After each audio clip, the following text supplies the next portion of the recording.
Ayo, Sen. Naik ke apa baca? Licin. Kabin. Dan putra.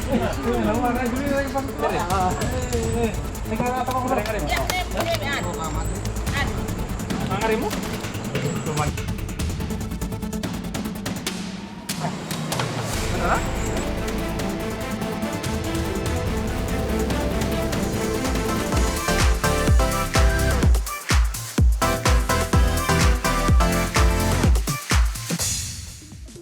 Halo pemirsa, apa kabar Anda hari ini? Anda kembali menyaksikan Selamat Pagi Indonesia. Hari ini ada saya, Valencia Belvinci. Dan saya Jason Sambo, pemirsa. Seperti biasa kami hadirkan beragam informasi yang jadi hot topic, pemirsa. Ini lagi dan lagi, mungkin ini bisa jadi evaluasi juga untuk institusi kepolisian. Karena ada satu kasus di mana anggota Brimopolda Maluku, Bribda MS yang kita tahu ini melakukan penganiayaan kepada seorang pelajar berusia 14 tahun yang akhirnya divonis pemberhentian tidak dengan hormat atau PTDH oleh Majelis Komisi Etik Bidang Propam Polda Maluku pada Selasa dini hari tadi, 24 Februari 2026. Jadi vonis PTDH ini dibacakan oleh Ketua Komisi Kode Etik Kombes Polisi Indra Gunawan yang juga Kabid Propam Polda Maluku dalam sidang yang digelar maraton pemirsa sampai dengan Selasa dini hari. Dan dalam sidang yang digelar terbuka terbatas ini Bribda MS dinyatakan terbukti bersalah menganiaya seorang siswa di Kota Tual sampai akhirnya tewas. Atas perbuatan ini ia dijatuhi hukuman pemberhentian dengan tidak hormat PTDH atau dipecat dari kepolisian. Dan Kabid Humas Polda Maluku Kombes Pol Rusitah Umasugi mengatakan kalau perbuatan pelanggar terbukti memenuhi unsur yang disangkakan yakni PTDH. Dan saat ini Bribda MS menjadi tersangka kasus penganiayaan terhadap seorang siswa Madrasah Sanawiyah atau MTS yang masih berusia 14 tahun, miris sekali, di Kota Tual hingga tewas. Dan ini kejadiannya terjadi hari Kamis lalu 19 Januari 2026. Iya, tapi memang selain divonis pemecatan atau pemberhentian tidak dengan hormat atau PTDH itu, Bribda MS ini juga divonis menjalani penempatan di tempat khusus atau patsus selama 4 hari, pemirsa. Dan atas vonis ini pelanggar Bribda MS menyatakan pikir-pikir. Selain menjalani sidang disiplin dan juga kode etik, anggota Brimopolda Maluku ini juga akan menjalani sidang pidana yang kasusnya ditangani oleh Polres Tual Maluku. Jadi inilah pemirsa dampak dari kekerasan yang dilakukan di sana, pemirsa. Tapi itulah hot topic terkait dengan salah satu oknum anggota kepolisian. Kita beralih lagi, pemirsa. Ini yang juga sangat ramai, bahkan sampai Menteri Keuangan Purbaya itu ikut berkomentar nih, Valen. Jadi Menteri Keuangan Purbaya Yudi Purbaya Sadewa ini mengambil langkah tegas kepada alumni penerima beasiswa Lembaga Pengelola Dana Pendidikan atau LPDP yang viral karena menghina Indonesia. Jadi Purbaya juga menutup pintu karir di Indonesia bagi alumni LPDP yang viral tersebut. Dan apa coba yang paling menggegerkan? Diminta untuk mengembalikan uang beserta bunganya. Waduh, ada bunganya ya. Oke, jadi pemirsa, ini beberapa waktu terakhir ramai diperbincangkan di media sosial. Nah, dalam konvers APBN kita mendengar kalau Menteri Keuangan Purbaya Yudi Sadewa menyesalkan tindakan alumni yang berinisial DS yang viral di media sosial. Nah, Purbaya mengingatkan kepada seluruh penerima beasiswa LPDP supaya menjaga etika yang menekankan dana LPDP itu datang dari pajak rakyat dan pembiayaan negara yang tujuannya adalah untuk membangun SDM Indonesia. Dan Purbaya juga memberikan peringatan keras dan akan meminta kembali dana beasiswa beserta dengan bunganya, dan itu sesuai dengan ketentuan yang berlaku. Menkeu juga memasukkan nama alumnus LPDP ini ke dalam daftar hitam alias di blacklist sehingga tidak bisa lagi berkarir di instansi milik negara, pemirsa. Coba ya, kita lihat Jason, ini adalah cuplikan videonya yang viral di media sosial. Jadi memang kata-kata yang disoroti adalah kalau bisa saya saja yang jadi WNI, anak saya jangan. Coba kita lihat lagi ya. I know the world seems unfair, tapi cukup aku aja yang WNI, anak-anakku jangan. Nah, itulah pemirsa yang kemudian membuat ramai netizen karena kasus ini bermula dari unggahan alumni LPDP yang inisialnya DS tadi, pemirsa, yang menyatakan cukup saya saja yang WNI, anak saya jangan. Dan unggahan itu kemudian viral dan juga menuai kecaman publik, termasuk juga akhirnya mengundang statement dari Menteri Keuangan Purbaya Yudisadewa. Dan akhirnya DS ini sendiri memohon maaf, pemirsa, dan Menteri Keuangan Purbaya juga menegaskan bahwa nantinya proses penegakan aturan juga terus berjalan. Sementara DS dan keluarganya itu disebut-sebut sudah menyatakan kesediaannya untuk mengembalikan dana beserta dengan bunganya, pemirsa, setelah berkoordinasi dengan Dirut LPDP. Kita akan sama-sama dengarkan lagi pernyataan dari Menteri Keuangan Purbaya berikut ini. Dirut ini bosnya LPDP ini sudah bicara tadi dengan suami terkait ya. Dan dia sepertinya sudah setuju untuk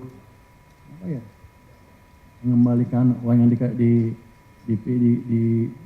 oleh LPDP. Berapa tuh? Bunganya itu.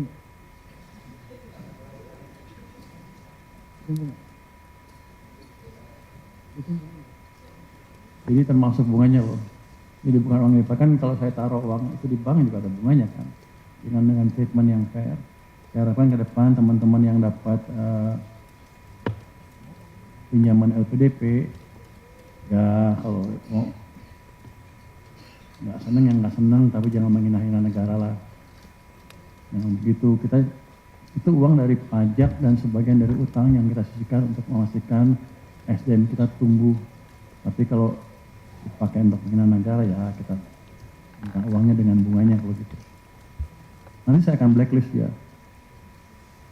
Di seluruh pemerintahan nggak akan bisa masuk. Nanti kan kita lihat blacklist yang lain seperti apa.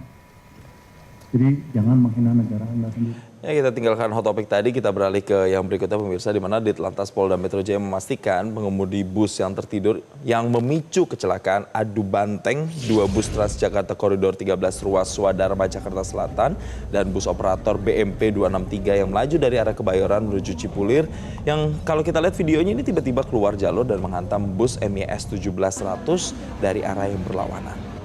Jadi Kasubdit Gakum Ditlantas Polda Metro Jaya AKBP Ojo Ruslani yang menjelaskan dalam pemeriksaan awal sopir yang mengemudikan bus Transjakarta dari arah Kebayoran menuju ke Cipulir, pemirsa, yang mengaku tertidur hingga kendaraan ini masuk ke jalur yang berlawanan. Akibatnya terjadi tabrakan adu banteng di situ.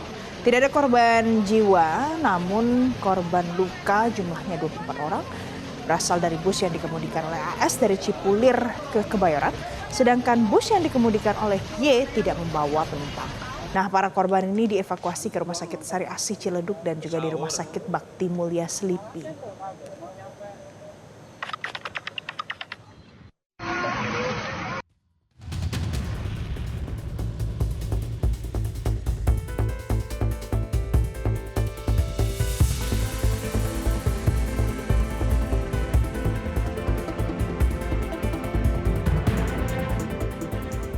Pemirsa, kecelakaan yang melibatkan dua bus adu banteng ini bermula ketika salah satu bus tiba-tiba nyelonong ke arah yang berlawanan.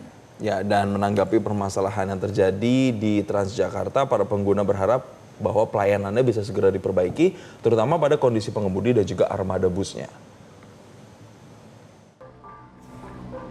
Pada hari Senin pagi, tepatnya tanggal 23 Februari 2026, telah terjadi kecelakaan yang mengakibatkan dua bus Transjakarta, yakni dengan dua armada koridor BMP 263 dan juga MYS 17100 saling bertabrakan di ruas Jalan Swadharma arah Cipulir, Jakarta Selatan. Akibat dari kecelakaan ini, beberapa penumpang dilarikan ke rumah sakit karena mengalami luka ringan. Dua bus Transjakarta terlibat insiden kecelakaan di ruas Jalan Cipulir, Jakarta Selatan. Kedua bus Transjakarta yang saling bertabrakan itu berlangsung pada Senin pagi, 23 Februari 2026. Kecelakaan 2 bus Transjakarta itu bermula saat salah satu bus sedang melaju ke arah Blok M ketika memasuki tikungan halte Cipulir, Jakarta Selatan. Tiba-tiba ada sebuah bus dari arah berlawanan masuk ke arah yang sama, sehingga kedua bus Transjakarta itu berada di jalur yang sama. Karena berada di jalur yang sama, serta salah satu bus datang dari arah berlawanan, membuat tabrakan tak mampu terhindar. Akibatnya, sisi depan bus Transjakarta mengalami rusak parah. Bus sama bus. Iya. Bagian mana yang rusak parah tadi masa kejadian? Depan doang. Bagian supirnya. Belakangnya enggak. Nah, tadi kan sempat kecelakaan, sempat ada keterlambatan nggak tadi? Enggak ada. Enggak ya? Enggak. Ya, jalur berarti tadi sempat masih bisa dilewati, Mas? Masih bisa. Selain mengalami kerusakan pada bus bagian bus Transjakarta, beberapa penumpang turut menjadi korban. Sebanyak 23 penumpang mengalami luka ringan, lalu 2 diantaranya mengalami patah tulang. Korban yang mengalami patah tulang dan luka-luka langsung dilarikan ke Rumah Sakit Sari Asih Ciledug dan Bakti Mulia Slipi. Transjakarta memohon maaf yang sebesar-besarnya atas insiden kecelakaan yang melibatkan armada operator BMP 20263 dan MYS 17100 di koridor 13, tepatnya di ruas Swadharma arah Cipulir. Ya, fokus utama kami saat ini adalah memastikan keselamatan pelanggan. Tadi petugas juga langsung melakukan evakuasi cepat ke halte Cipulir dan pelanggan yang mengalami luka ringan telah mendapatkan penanganan. 21 pelanggan mendapatkan penanganan di Rumah Sakit Sari Asih dan 2 orang pelanggan lainnya mendapatkan penanganan di Rumah Sakit Bakti Asih. Insiden kecelakaan Transjakarta pada hari Senin pagi merupakan bukanlah kecelakaan pertama. Sejak tahun 2023 hingga Februari 2026 sudah terjadi beberapa insiden yang melibatkan Transjakarta. Menanggapi permasalahan yang terjadi pada Transjakarta, para pengguna berharap pelayanan segera diperbaiki, terutama pada kondisi pengemudi dan armada bus. Sangat disayangkan ya, hal yang terjadi seperti itu harusnya bisa dihindari. Mungkin dari internal Transjakarta bisa dicek juga dari sisi kesehatan atau kemudian kesiapan fit and proper test-nya sebelum berangkat untuk supirnya sendiri gitu. Aku sebagai pengguna Transjakarta, sebelumnya aku turut berduka ya atas kejadian itu karena cukup disayangkan juga, apalagi banyak para pemakai yang juga luka-luka ya. Aku harap sih semoga ini nggak kejadiannya lagi dan semoga Transjakarta lebih baik lagi gitu untuk memperhatikan sarana dan juga pengemudinya gitu sih. Akibat dari kecelakaan Transjakarta yang terjadi pada Senin pagi, beberapa masyarakat berharap agar Transjakarta selalu memperbaiki kinerjanya, baik dari pengemudi maupun juga dari armada, supaya lebih diperbaiki dan juga mengurangi insiden-insiden kecelakaan yang terjadi. Dari Jakarta, Henry Tera, Raga Firdaus, Metro TV. Itu tadi pemirsa, ada beberapa hot topik kami sajikan untuk Anda pagi ini. Selanjutnya masih ada beberapa berita utama di Selamat Pagi Indonesia. Di antaranya keluarga Fandi Ramadan terdakwa penyelundupan sabu 2 ton histeris menghadapi sidang pledoi di Pengadilan Negeri Batam, Kepulauan Riau. Informasinya tunggu apa lagi bersama Kata Oma. Telur gabus Kata Oma. Baru jagung bakar mentega. Jagung bakarnya nendang, menteganya meleleh di mulut. Rasakan kasih sayang Oma di kerenyahannya.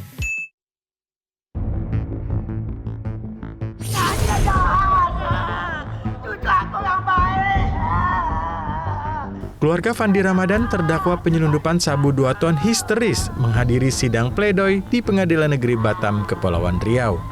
Sang nenek Siti Khadijah menangis histeris saat melihat cucunya di ruang tahanan Pengadilan Negeri Batam.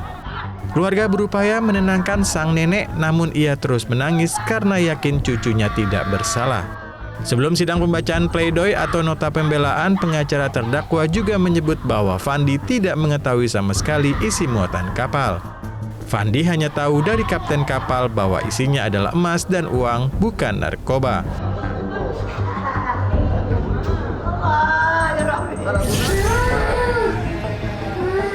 Tren olahraga padel yang kian populer sejak tahun 2024 dan semakin menjamur sepanjang tahun 2025 kini memunculkan polemik baru di tengah permukiman warga.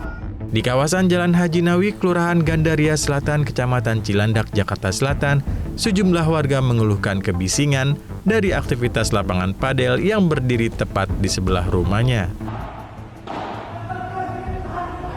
Terlihat beberapa video viral di sosial media yang direkam oleh warga di perkarangan rumahnya ini menunjukkan suara bola dan teriakan pemain dari pagi hingga larut malam membuat aktivitas harian mereka terganggu.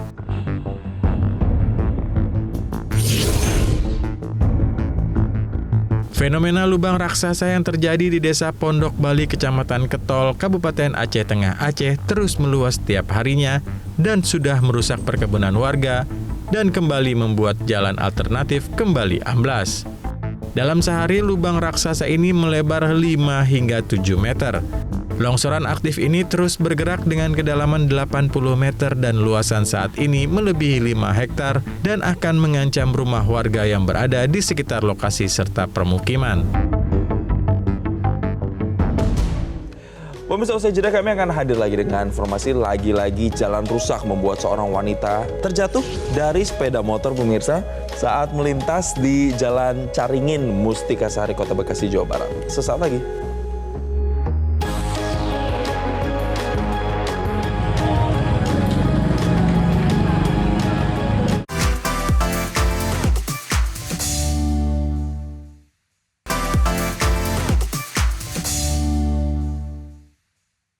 Didukung oleh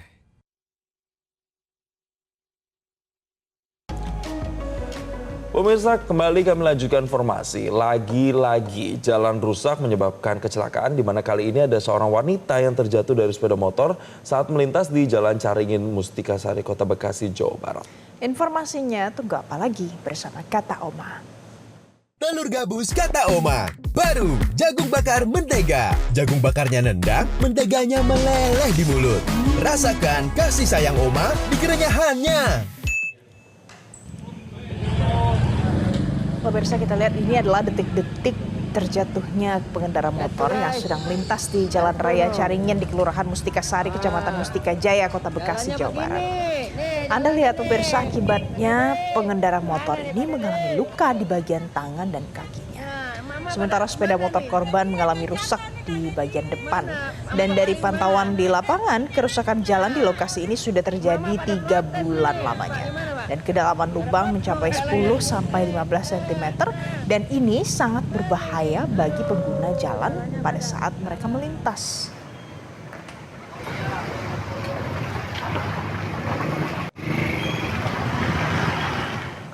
Jadi pemirsa, informasinya di Jalan Raya Caringin di Kota Bekasi ini memang mengalami kerusakan parah, Jason.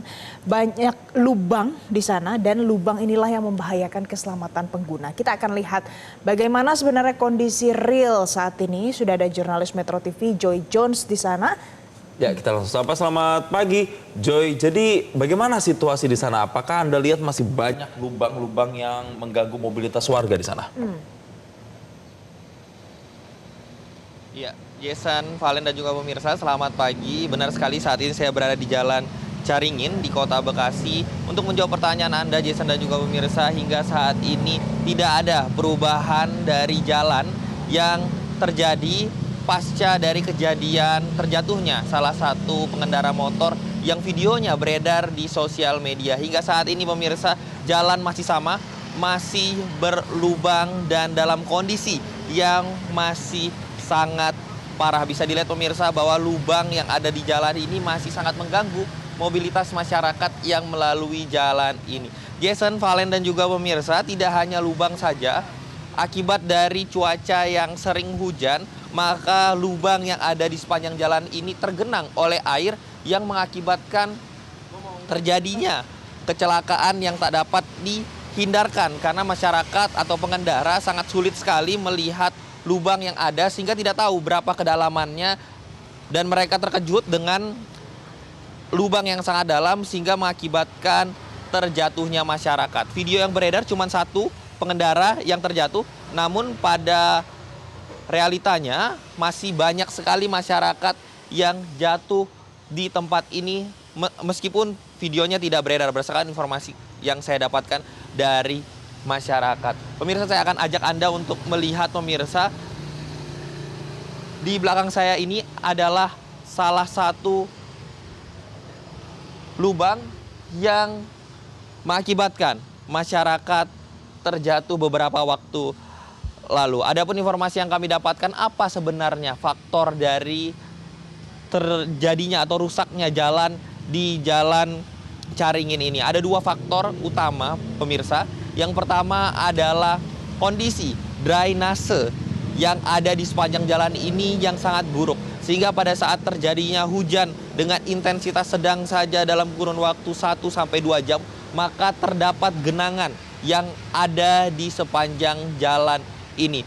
Dan kendaraan tidak berhenti melalui jalan ini pada saat terjadinya genangan, sehingga itulah yang menyebabkan faktor pertama terjadinya lubang yang ada di jalan ini. Awalnya kecil berdasarkan informasi yang kami dapatkan dari masyarakat, namun adanya genangan air ditambah dengan volume kendaraan yang terus-menerus ada di sepanjang jalan ini, maka lubang semakin hari semakin parah hingga kondisinya seperti saat ini.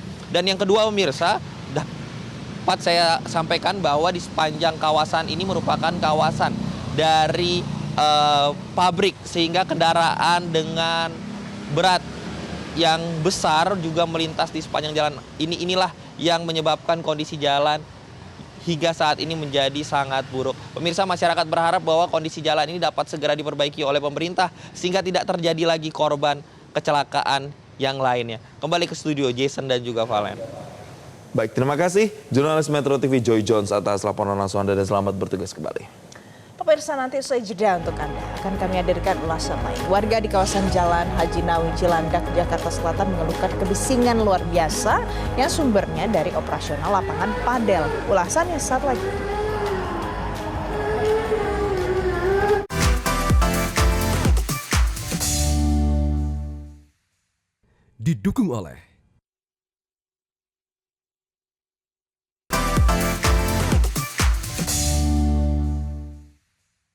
Didukung oleh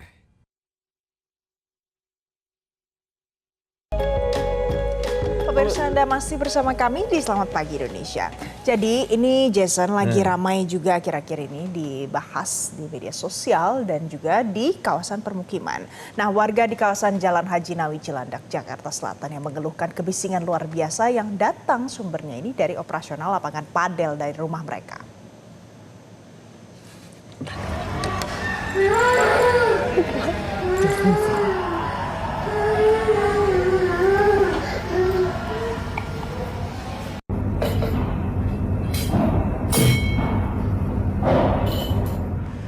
Pemirsa, tren olahraga padel yang kian populer sejak tahun 2024 dan semakin menjamur sepanjang tahun 2025 kini memunculkan polemik baru di tengah permukiman warga. Di kawasan Jalan Haji Nawi, Kelurahan Gandaria Selatan, Kecamatan Cilandak, Jakarta Selatan, sejumlah warga mengeluhkan kebisingan dari aktivitas lapangan padel yang berdiri tepat di sebelah rumahnya. Jadi terlihat pemirsa beberapa video viral di sosial media yang direkam oleh warga di pekarangan rumahnya ini. Menunjukkan suara bola dan juga teriakan pemain dari pagi hingga larut malam yang membuat aktivitas harian mereka juga jadi terganggu. Dan warga akhirnya melayangkan puluhan laporan melalui aplikasi Caki.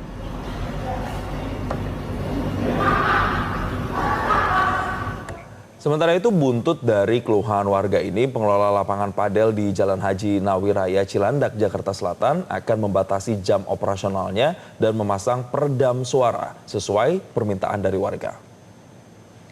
Jadi kalau hasil mediasinya, kami dari pihak lapangan padel sendiri, tentunya kami akan memperkuat dinding kami untuk supaya suara-suara yang dihasilkan lapangan padel itu bisa teredam di dalam lah.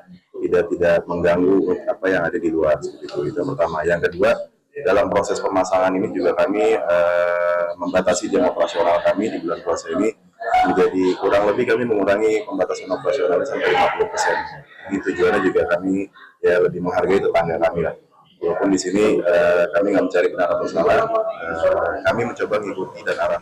Jadi pemirsa, di balik tren gaya hidup olahraga padel, ada keluhan warga perihal kebisingan dan juga dampak lingkungannya. Lantas bagaimana penataan lapangan padel dan berjalan supaya seimbang antara kebutuhan olahraga dan juga kenyamanan masyarakat? Kita akan bahas dengan staf sus Gubernur Jakarta Chiko Hakim dan juga Waketum Perkumpulan Besar Padel Indonesia atau PBPI Mohtar Sarman melalui sambungan virtual. Selamat pagi Bang Ciko, selamat pagi Mas Mohtar. Pagi semua. Selamat pagi. Pagi. Saya mau ke Bang Ciko terlebih dahulu pemirsa. Jadi plannya adalah Gubernur Pramono Anung akan segera membahas soal pemberian akses dan juga izin olahraga soal padel ini pemirsa. Jadi sekarang sebelumnya tuh sebenarnya sudah ada izin atau belum sih Bang Ciko? Terus perkembangannya gimana? Pastinya perizinan sedikit banyak sudah dilalui oleh mereka-mereka yang membuka usaha padel ya. Kami meyakini itu dan tentunya terkait dengan insiden yang terjadi beberapa hari ke belakang kemarin terkait dengan yang viral di Haji Nawi dan ada tempat lain juga di mana warga mengkomplain terkait dengan suara dan kebisingan. Ini menjadi perhatian khusus juga bagi Pemprov DKI Jakarta untuk kemudian kita akan mengevaluasi, menginventarisir di mana saja semua lapangan padel yang ada di DKI Jakarta dan kemudian kembali lagi untuk menyusuri perizinan yang telah dilalui oleh para pemilik dan pengelola tersebut. Tapi tentunya ini seharusnya tidak terlalu berdampak bagi misalnya lapangan padel yang memang dibangun di atas lahan yang berada dalam zona yang memang untuk diperbolehkan untuk usaha atau berbisnis dan terkait dengan yang berada di pemukiman kita akan tentu cek bagaimana terkait dengan musyawarah dengan warga setempat terkait dengan kebisingan, apakah terganggu dan lain-lain. Karena ini juga harus kita bikin ada keseimbangan terkait dengan satu sisi tentunya usaha ini juga penting terkait dengan penyerapan tenaga kerja, apalagi sekarang padel juga udah menjadi olahraga nasional, olahraga prestasi dan tentu untuk pembinaan para pemain juga kita butuhkan untuk Indonesia sebagai negara. Tetapi tentu masyarakat dan warga kenyamanannya, keamanannya juga harus didahulukan karena memang di mana tempat pemukiman itu adalah tempat beristirahat ya memang seharusnya tidak ada kebisingan setelah sekian jam di atas jam sekian dan lain-lain. Dan ini yang saya rasa apa yang terjadi di Haji Nawi itu pada akhirnya kan dimusyawarahkan yang kemudian mendapatkan titik temu di tengah dan warga dan pengelola juga bisa menerima. Oke, ada upaya untuk musyawarah antara pengelola padel, pemerintah daerah dan juga kemudian masyarakat begitu. Saya mau ke Mas Mohtar. Mas Mohtar yang juga tidak kalah menarik adalah ketika ini ada di permukiman dan dianggap mengganggu, apa yang kemudian bisa dilakukan PBPI untuk menjembatani begitu komunikasi antara warga dan juga pengelola padel itu sendiri? Ya, kami memang dari PBPI sangat menghargai dan mengapresiasi ya aspirasi dari masyarakat. Ya, olahraga ini memang harus membawa kebaikan, bukan malah menimbulkan polemik ya. Dan kalau kita lihat belakangan ini tiba-tiba nih olahraga padel sangat berkembang dengan pesat, bukan hanya di dunia tapi khususnya di Indonesia. Banyak sekali bermunculan padel, lapangan padel sana sini. Nah dari kita sendiri, kita juga selalu menghimbau ya kepada pengusaha dan pemilik padel itu dan selalu harus mentaati peraturan perizinan. Kemudian kalau memang posisinya itu berada dan bersinggungan langsung dengan pemukiman, ya kita juga menghimbau idealnya harus berkomunikasi dulu dengan masyarakat dengan komunitas sana ya, dengan penghuni dan aparat sekitarnya juga supaya tidak menimbulkan lagi polemik-polemik ini ya. Tapi kalau memang menimbulkan olahraga yang menimbulkan kebisingan, mungkin yang harus kita perketat itu nanti tata manajemennya ya, seperti apa, bukan olahraganya bermasalah kalau menurut saya. Baik. Jadi itu ada beberapa catatan, keluhan dari masyarakat, wah, patut untuk didengar dan nanti difasilitasi. Tapi nanti tuh sebenarnya standarisasinya bagaimana supaya masyarakat tetap bisa merasa nyaman, orang lain juga tetap bisa berolahraga. Padel ini ya terjangkau lokasinya walaupun dekat dengan permukiman. Setelah jeda kami akan hadirkan lagi ulasannya. Bang Ciko, Mas Mohtar tahan dulu, nanti saja tetaplah bersama kami.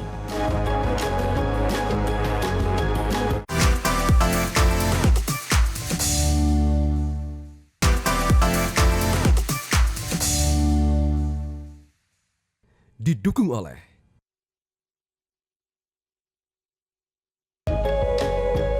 Pemirsa, Anda masih bersama kami di Selamat Pagi Indonesia. Masih akan kami hadirkan untuk Anda ulasan soal menjawab keresahan masyarakat soal lapangan padel yang berisik karena lokasinya dekat sekali dengan permukiman. Nah, masih ada Bang Ciko Hakim dan juga ada Mas Mohtar Sarman. Saya mau ke Mas Mohtar, Waketum PBPI, pemirsa. Mas, jadi kalau ada beberapa komplain, keluhan soal masalah berisik, tadi kata Mas Mohtar bukan salah olahraganya, tapi perlu bisa nanti diatur, dikelola manajemennya. Nah, sekarang apakah harusnya sudah ada rencana standarisasi teknisnya? Misalnya harus ada kewajiban peredam suara atau berapa jauh dari permukiman lokasinya, bagaimana Mas? Kalau kita lihat olahraga padel ya, saya perlu ingatkan lagi, olahraga padel itu mungkin olahraga yang tingkat kebisingan itu tidak tinggi ya, mungkin cukup standar lah. Kalau kita lihat dari negara-negara lain seperti ya mungkin dari Spanyol yang punya ribuan lapangan pun mereka tidak mempunyai standarisasi untuk peredam suara. Jadi peredam suara itu bukan pedoman dan bukan solusi sebenarnya. Kalau dari PBPI itu kita malah melihat ini tata kelola yang untuk dari segi operasional lah ya mesti lebih diperbaiki dan dibuat secara proporsional. Jadi secara industri juga berkembang tapi juga nyaman untuk warga sekitar. Nah, untuk pembangunan sarana padel di area-area pemukiman juga mungkin dari segi desain pun harus diperhatikan juga supaya mungkin tidak terlalu nempel dengan rumah warga atau mungkin posisi lapangannya pun harus diatur supaya lebih tidak berisik lah atau tidak nempel dengan rumah warga. Secara saya itu yang harus kami buat nanti. Jadi kami akan buat suatu pedoman untuk menghimbau, tidak mengharuskan, menghimbau kepada para investor dan pengusaha sarana padel supaya memperhatikan hal-hal tersebut. Oke, sekarang saya mau ke Bang Ciko. Bang Ciko tadi mengatakan bahwa Pemprov DKI saat ini sedang menggodok pemberian akses atau izin untuk lapangan padel. Mungkin untuk lapangan padel yang sudah established dan yang akan dibangunkan treatmentnya ini bisa jadi beda. Kalau untuk yang sudah terbangun seperti ini, sudah terlanjur ada di permukiman warga, ada aturan spesifik apa yang kemudian harus diterapkan? Misalnya ada jam operasionalnya sampai jam 9 malam misalnya, atau harus menggunakan peredam suara. Lalu kemudian bagaimana dengan yang akan segera dibangun? Apakah aturannya nanti juga bisa beda lagi nih Bang Ciko? Jadi sekarang yang sedang kita lakukan pertama adalah mengevaluasi terkait dengan pemetaan lokasi lapangan padel secara keseluruhan. Yang pertama, yang paling utama yang harus diperhatikan adalah zona dari wilayah di mana lapangan padel itu dibangun. Apakah zona ini memang zona yang diperuntukkan untuk usaha dan bukan murni pemukiman? Karena ada daerah-daerah yang memang murni pemukiman gitu ya. Kemudian juga dilarang untuk mempunyai badan usaha di dalam kompleks misalnya, even if itu bukan lapangan padel misalnya, sebatas kantor sekalipun misalnya, dan lain-lain. Nah ini yang harus diperhatikan, itu dulu yang utama. Yang kedua tentu kita tinjau ulang dokumen-dokumen tersebut, apakah sudah melalui prosedur yang benar. Karena ada beberapa dokumen, tidak semua adalah bagian dari dinas atau badan terkait di Pemprov DKI Jakarta, tapi juga ada perizinan yang berasal dari pemerintah pusat seperti PBG dan lain-lain. Nah ini yang harus kita tinjau ulang. Kemudian baru ketika memang sudah dibangun dan sudah berada di lingkungan perumahan atau dekat dengan perumahan, yang utama tentu ya kalau memang tidak ada komplain dari warga ya kita nggak boleh mengada-ngada juga gitu, intinya kan itu ya. Tapi kalau memang ada keluhan dari masyarakat yang tentunya apabila ini masih bisa untuk dimediasi, ini adalah hal yang sangat baik tadi, karena memang tentu kita harus utamanya memperhatikan kenyamanan, ketertiban bagi masyarakat di mana yang memang sudah tinggal dan berdomisili di lingkungan tersebut. Yang kedua tetapi tentunya orang membuat satu badan usaha kan juga ada terkait dengan penyerapan tenaga kerja, terkait dengan sosialisasi olahraga yang memang sudah menjadi olahraga yang diminati banyak orang, udah menjadi olahraga nasional yang juga dipertandingkan di berbagai event nasional maupun internasional. Dan hal ini kalau bisa bertemu di tengah, ya artinya tetap tata kelolanya tadi disampaikan oleh Bung Mokhtar tentunya terkait dengan jam operasional, apakah desainnya, kemudian akustiknya, suaranya bisa untuk tidak keluarnya ke daerah pemukiman, dan ini semua kan bisa diatur ya. Sekarang nggak seperti zaman dulu, tapi banyak sekali teknologi juga yang bisa meredam suara dan lain-lain tanpa harus punya peredam itu sendiri, tapi juga mengatur bagaimana suara dari lapangan padel itu keluar. Ya, dan ini ke depan diatur. harus kita atur. Tapi tentu apabila memang banyak pelanggaran yang dilakukan terkait dengan ada 1 lapangan, 2 lapangan, 3 lapangan, ya kita juga nggak segan-segan akan mencabut izin. Nah, gitu ya. itu. Tapi pada prinsipnya tentu ke depan yang harus dikelola adalah hubungan antara masyarakat sekitar dan bidang-bidang usaha yang ada di sekitar pemukiman. Baik Bang Ciko, nah saya mau tanya ke Mas Mokhtar, jadi kalau tadi yang disinggung oleh Bang Ciko ada yang melanggar aturan mungkin yang sudah dibuat soal jam operasional atau beberapa aturan lain, jadi penertiban itu harusnya seperti apa dilakukan Mas Mokhtar? Singkat saja. Ya, kalau saya sih, kalau dari kami sih selalu mendukung peraturan ya. Tadi sudah disampaikan oleh Bung Ciko, kalau memang melanggar peraturan, izin-izin yang sudah diberikan itu dilanggar, kami pasti mendukung untuk izinnya dicabut. Semoga ya kita juga sebelum itu terjadi kita juga bisa menghimbau, kita selalu mendengarlah aspirasi dari masyarakat sekitar atau laporan-laporan, dan kita dari PB juga coba memediasi ya. Tapi kalau memang itu pelanggaran yang cukup serius, silakan, kita selalu mendukung itu. Ya. Baik, terima kasih. Kalau begitu kita akan sama-sama lihat nanti jalannya aturan yang saat ini sedang digodok. Semoga bisa menjembatani kebutuhan antara mereka yang memang gemar olahraga padel, tapi juga kemudian tidak mengganggu aktivitas warga terutama yang ada di permukiman. Terima kasih Waketum PBPI Mokhtar Sarman dan juga staf sus Gubernur DKI Jakarta Ciko Hakim telah bergabung bersama kami di Selamat Pagi Indonesia. Terima kasih. Nanti usai jeda pemirsa, kami masih akan kembali untuk Anda. Ada ulasan lain karena hari ini digelar sidang perdana pra peradilan ex Menteri Agama Yakut Khalil Qumas. Sesaat lagi usai headline news berikut ini.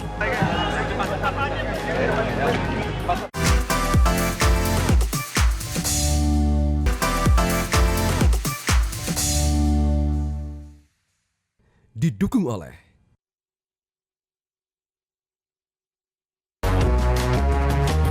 Anda kembali bersama kami, pemirsa, dan kembali kami lanjutkan informasi. Komisi Pemberantasan Korupsi menyampaikan kesiapan lembaganya untuk menghadapi sidang perdana pra-peradilan yang diajukan ex-Menteri Agama Yakut Khalil Qumas. Jadi sidang pra-peradilan ini dijadwalkan digelar hari ini di Pengadilan Negeri Jakarta Selatan. Jubir KPK Budi Prasetyo menegaskan pihaknya menghormati seluruh proses pra-peradilan yang diajukan oleh tersangka. Sebelumnya, Yakut Khalil Qumas ditetapkan sebagai tersangka dalam kasus dugaan korupsi kuota haji tahun 2024, pemirsa.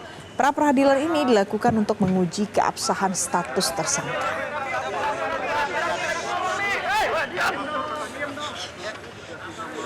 Diam.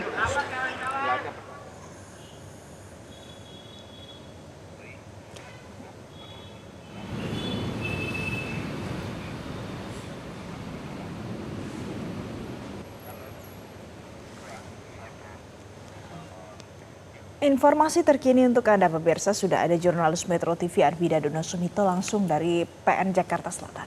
Ya, kita langsung sapa. Selamat pagi Arbida, jadi pukul berapa sidang akan dimulai dan apa saja petitum yang nantinya akan dimohonkan? Ya, baik. Selamat pagi Jason dan juga Valen. Benar sekali bahwa hari ini nanti Pengadilan Negeri Jakarta Selatan akan menggelar sidang perdana pra peradilan dengan pemohon ex-Menteri Agama Yakut Khalil Qomas. Rencananya akan digelar hari ini jika sesuai rencana jam 10 pagi nanti atau kurang lebih sekitar 1 jam lagi di ruang 2 di belakang saya ini adalah ruang sidang Bung Jono. Begitu pemirsa.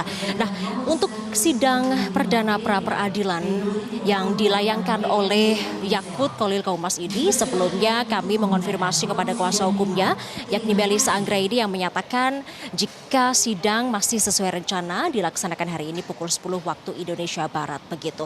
Dan ketika saya tanyakan apakah nanti akan hadir juga begitu, ini masih akan dikonfirmasi pada hari ini terkait dengan kehadiran Yakut Khalil Qomas. Nah pemirsa, terkait dengan status, maksud kami sidang pra peradilan ini adalah sebagai upaya hukum dari Yakut terkait dengan status keabsahan status tersangkanya, menguji keabsahan status tersangkanya oleh KPK pada Januari 2026 lalu begitu terkait dengan dugaan kasus korupsi kuota haji sidang peradilan.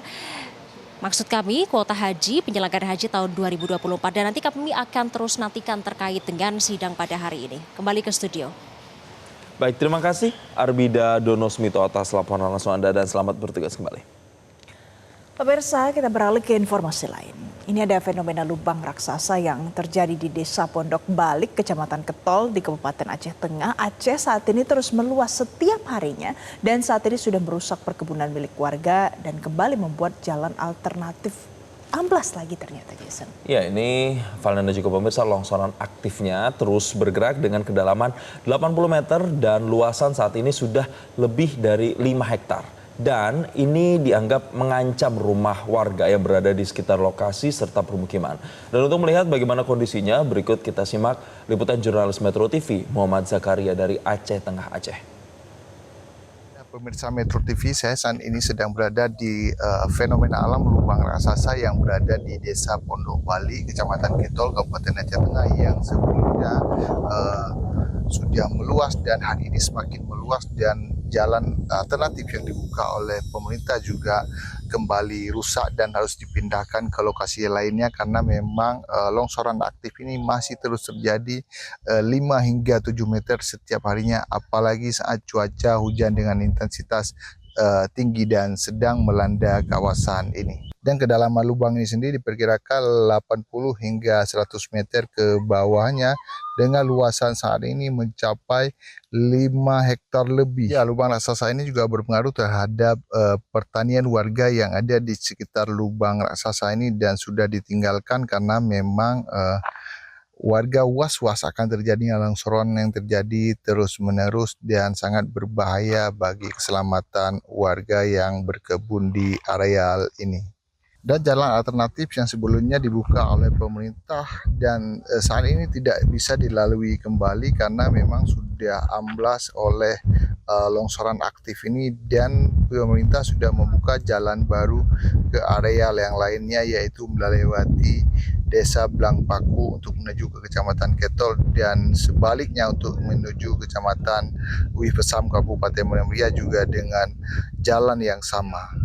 Saat ini memang belum ada penanganan di lokasi ini yang dilakukan oleh Kementerian Pekerjaan Umum dan pihak ketiga dari Hutama Karya di lokasi ini mengingat memang saat ini masih dilakukan analisa atau penelitian oleh pihak ahli geologi dari Universitas Sheikh Wala di mana sebelumnya pihak dari ahli geologi ini sudah melakukan penelitian berupa geolistrik di 4 titik yang ada di lokasi ini dan belum disimpulkan kesimpulan penanganan yang akan dilakukan nantinya. Bang, was-was nggak warga di Bang dengan longsoran yang terus terjadi hingga ini kabarnya sudah mau mendekati pemukiman warga, Bang? Ya, sangat was-was, Pak, dan terancam seperti rumah kita yang di atas ini kan. Ya, gimana lah gitu. Maunya pemerintah ini cepat menangani gitu, Pak. Berapa jauh nih, Bang, dari pemukiman Abang? Kalau kita sekitar 100 meter lagi, Bang. 100 meter lagi, Bang. Sejauh ini belum ada ini, Bang, proses perbaikan dilakukan. Ya, sejauh ini udah ada lah apa kan. Yang dari pusat pun udah datang, Bang. Cuma seperti ini entah kapan diselesaikan untuk perbaikan. Ya, warga berharap semoga pemerintah cepat menangani lokasi lubang raksasa atau fenomena alam ini karena memang sudah sangat mengancam pemukiman warga setelah sebelumnya lubang raksasa ini telah merusak sejumlah perkebunan warga yang ada di sekitar ini. Dari Kabupaten Aceh Tengah Aceh, Muhammad Zakaria, Metro TV. Jadi pemirsa akan kami hadirkan ulasan terkini untuk Anda. Analisanya seperti apa terkait dengan lubang raksasa alias sinkhole ini yang lokasinya ada di Aceh. Sudah bergabung bersama kami ada pakar geologi lingkungan dan mitigasi bencana Ibu Dwi Korita Karnawati. Ya, selamat pagi Ibu Dwi Korita. Pagi Ibu. Selamat pagi. Assalamualaikum warahmatullahi wabarakatuh. Ya, waalaikumsalam. Terima kasih Ibu Dwi Korita sudah bergabung. Jadi kalau kita mengamati lubang besar atau sinkhole yang ada di Aceh ini sebenarnya termasuk dalam amblesan tanah atau sebenarnya ini kaitannya dengan pergeseran aktivitas tektonik begitu Bu Dwi Korita? Kalau melihat kenampakan pada video tersebut dan tentunya di lapangan kan juga sudah diteliti, diamati.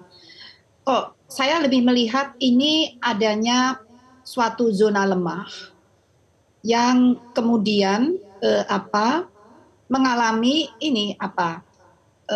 jadi pergerakannya itu lebih dikontrol oleh adanya semacam longsoran akibat air yang menggerus.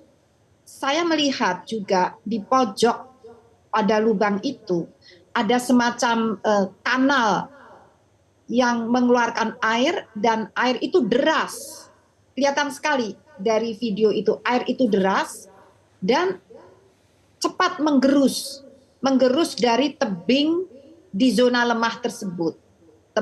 Jadi ini bukan sinkhole dan kita belum bisa langsung menyimpulkan aktivitas tektonik. Belum bisa, masih perlu data-data tambahan yang lain.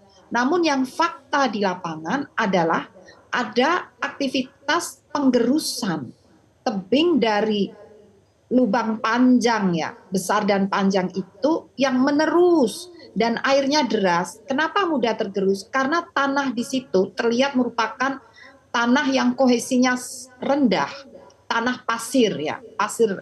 Kalau dari data geologi itu disebut abu vulkanik yang berukuran pasir dan itu memang labil, mudah menyerap air dan kalau tergerus oleh air yang keluar dari tebing itu akan terus mundur atau maju terus. Makanya kecepatannya kan relatif tinggi meskipun tidak ada hujan, air itu terus menggerus terus sehingga beberapa kali melalui wawancara ini kami juga merekomendasikan mohon air yang keluar dari semacam pipa atau kanal itu yang dikendalikan. Jadi disalurkan ke tempat lain, jangan masuk ke area lubang itu. Insya Allah kalau air itu berhenti, tidak masuk ke sana, akan menjadi lebih stabil. Dan jangan ada getaran-getaran ataupun gangguan. Lokasi sudah ditutup, itu bagus, tidak akan berisiko bagi orang yang lewat. Tapi sekali lagi yang paling mendesak, sambil menunggu penelitian dari Universitas Syah Kuala, air itu mohon dikendalikan lebih dahulu. Kalau tidak nanti kampung yang tinggal 100 meter itu akan kena. Demikian. Nah, kalau seandainya pengelolaan air ini terlambat dilakukan atau lama sampai nanti pada akhirnya bisa terkendali, apa worst case-nya? Apakah nanti lubang ini bisa semakin membesar atau bagaimana? Ya, itu sudah menjadi fakta. Awalnya lubang ini kan tidak sebesar yang ada pada video itu. Dan sejak awal itu kanal air itu sudah kelihatan. Dan akhirnya kan cepat sekali majunya. Karena itu kelihatan sekali dari video itu. Bagaimana air itu keluar kayak air mancur begitu ya. Tapi langsung menggerus mengena pada tebing tadi. Langsung tebing itu runtuh, begitu kena langsung runtuh, kelihatan sekali.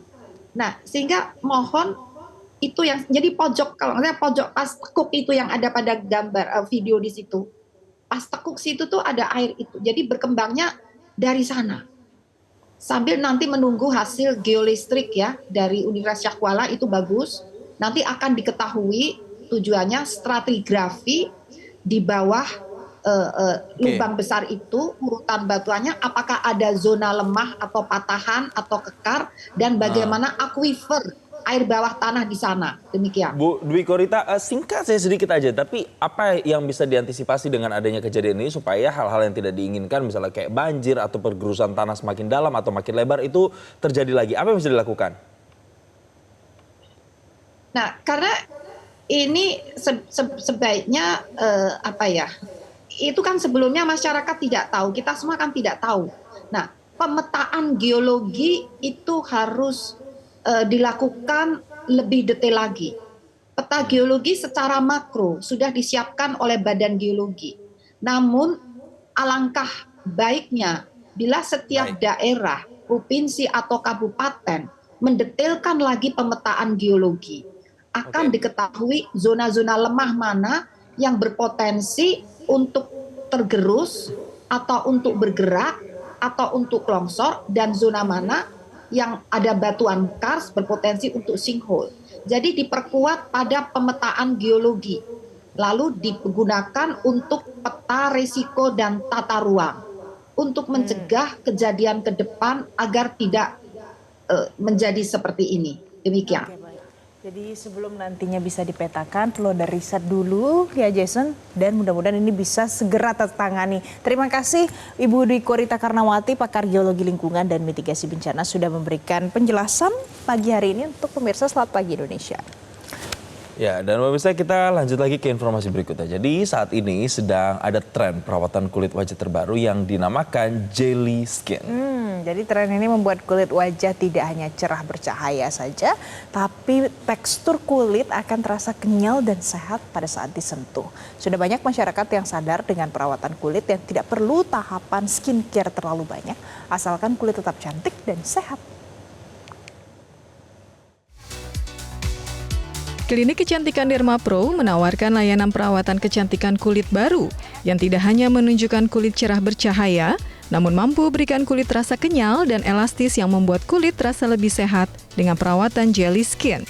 Dokter sekaligus founder Klinik Derma Pro, Dr. Tan Yuanita Agustina mengatakan, perawatan kulit jelly skin sangat cocok bagi mereka yang memiliki masalah kulit kering dan kusam, tekstur kulit yang terasa kasar akibat penumpukan sel mati, ataupun mereka yang memiliki pori-pori besar akibat bekas jerawat.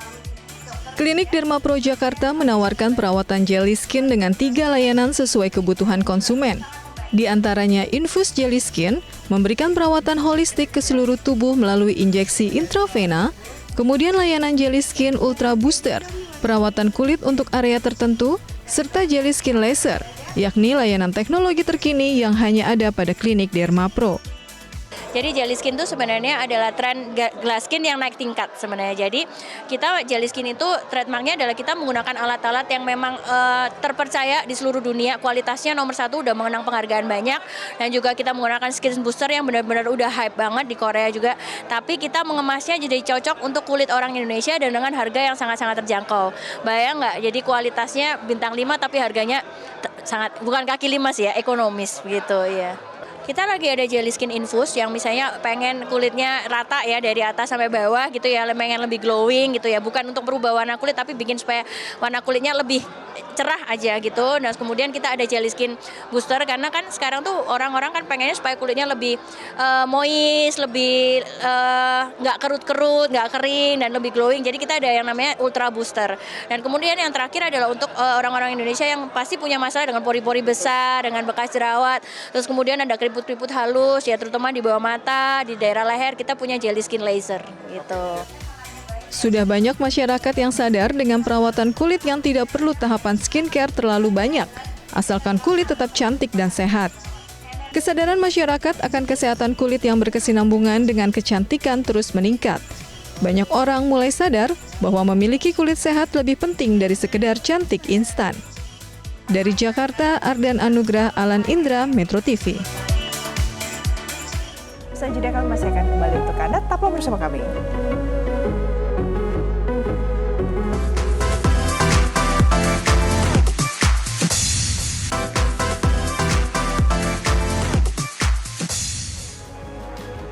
Jadi pemirsa, bulan Ramadan ini menjadi saat yang istimewa untuk merayakan kebersamaan melalui kekayaan kuliner Nusantara. Nah, tahun ini Grand Hyatt Jakarta menghadirkan Ramadan Serumpun yang memadukan ragam kuliner Indonesia. Grand Hyatt Jakarta mempersembahkan Ramadan Serumpun yang menyajikan beragam hidangan dari berbagai wilayah di Indonesia. Buffet spesial Ramadan ini tersedia di Grand Cafe Hyatt selama Ramadan 2026. Melalui Ramadan Serumpun, Grand Hyatt Jakarta tidak hanya menyajikan hidangan berbuka puasa, namun juga menghadirkan perjalanan cita rasa yang menyatukan, menghangatkan, serta merayakan kekayaan kuliner Nusantara. Berbeda dengan buffet Ramadan lainnya, Ramadan Serumpun mengedepankan otentisitas rasa. Setiap hidangan menampilkan cita rasa Indonesia yang otentik namun disajikan dengan presentasi yang lebih elegan. Ramadan Serumpun, we celebrate the oneness of Indonesia in spite of all the diversity that this big nation has in terms of cuisine. Its cuisine has a oneness in it and we want to celebrate that one root that it has. And when I say one root, it is the same bouquet of spices across the archipelago from west to east. When you go from Sumatra to Nusa Tenggara, it is very similar slow cooking methods. So that's the oneness of this cuisine that we want to celebrate in Iftar Ramadan Serumpun. If I had to say what's different about Ramadan Serumpun is that we celebrate authenticity of Indonesian cuisine. We are not doing something that's trendy, something that's gimmicky, or something that's too modern. We're just trying to celebrate the authenticity of Indonesian cuisine, and with our collaboration with Chef Yuda Bustara, it gives us an opportunity to elevate authentic Indonesian cuisine and present it in Chef Yuda's unique way. Dalam program ini, Grand Hyatt Jakarta juga berkolaborasi dengan Chef Yuda Bustara. Di balik konsep Ramadan Serumpun, Chef Yuda Bustara hadir memberikan sentuhan yang lebih elegan pada hidangan yang sudah akrab di lidah masyarakat. Bagi Chef Yuda, serumpun memiliki makna yang merepresentasikan kekayaan kuliner Nusantara. Setiap sajian mencerminkan kesamaan dasar rempah, serta tradisi makan bersama yang menjadi identitas kuliner Indonesia. Di Signature Corner, Chef Yuda memberikan sentuhan baru pada hidangan legendaris tanpa menghilangkan cita rasa aslinya. Sejumlah menu istimewa pun dihadirkan, diantaranya Balinese lobster jimbaran, iga bakar khas Jawa, hingga bakso Malang. Menu-menu ini akan tersedia sepanjang bulan Ramadan dengan kehadiran langsung Chef Yuda setiap akhir pekan. So I'm really excited that I'm becoming collaborated with Grand Hyatt, especially Grand Cafe behind me. So in this month, I'll be here cooking special menu and also interacting with the guests every weekend. So I'm making the Serumpun food, we call it Nusantara food. So everything that is legendary food in Grand Hyatt, but I make it more elevated. So the signature dish is, one of them are my Balinese lobster jimbaran, iga bakar or grilled lips from Java, bakso Malang because I'm from Malang, Solo. I love Javanese food, and also one of the winning chef from my reality show on Netflix. It's like a combination between pepper and kluwak. So I combine it together and people can try it actually right here. So in Serumpun, people will enjoy any kind of Indonesian dishes but more elevated. Dengan menghadirkan rasa otentik dan suasana yang hangat, Ramadan Serumpun di Grand Hyatt Jakarta menawarkan pengalaman berbuka puasa dalam kebersamaan. Dari Jakarta, Tim Liputan Metro TV.